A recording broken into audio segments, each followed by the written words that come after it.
Well, hi everybody.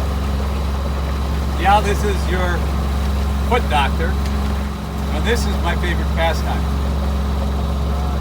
I grew up in Staten Island, New York, a mile from the end of the dock, and all I knew growing up at this GKYC, which stands for Great Kills Yacht Club, was heading down to the water with my father, who was also a podiatrist. I'm sitting on his boat. It's named Duet for he and my mom. So I've been blessed as one of the 4 kids who's crazy enough to think crawling around the build and fixing engines and getting stuck in storms is all part of the deal. But I've been doing this, I don't know, probably since 4 years old or earlier. And it's the love of my life, along with my wife. So I'm going to give you a few basics on sailing and boating. First of all, there's terminology. Did you know, for instance, there are no ropes on the boat?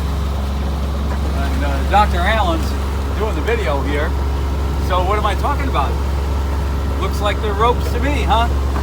Well, if Captain Bernie, my father, were alive, he'd be telling you, no ropes on my boat, only lines. So that's number 1. Number 2 is that we're out here downtown Seattle, Space Needle behind us, and not really many people around us coming or going, but there are some rules to be followed. They're called the rules of the road, and it's really quite like driving a car, at least on this boat. There's a steering wheel, but what are the rules? Well, just like driving your car, there's actually the same rule, which is keep to the right. Now, in downtown Seattle, you're going to say what's right and what's left.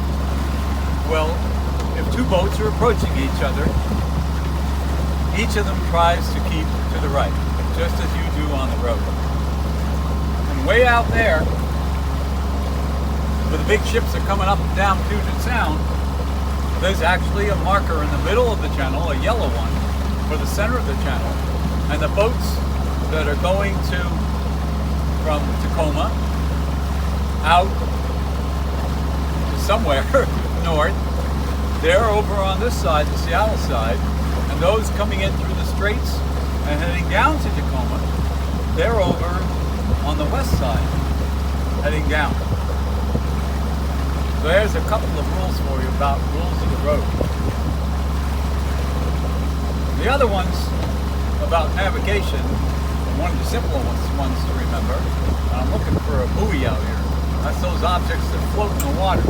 They tell us, just like your road a little bit, even more so, where to go.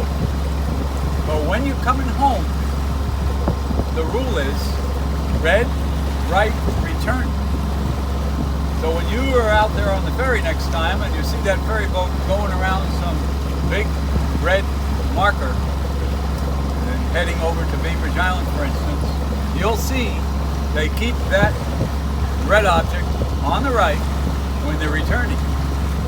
If you look off to the side of the boat here now, we'll teach you another couple of terms about the air. My father made me feel the air with my face. Always know where the wind is coming from. All I had to do was turn my head. We had no fancy electronics. Feel it. Feel that wind, even if it's light. Move your head around. When you feel that wind hit both ears, that's where that wind is coming from. I'm aware of that at all times.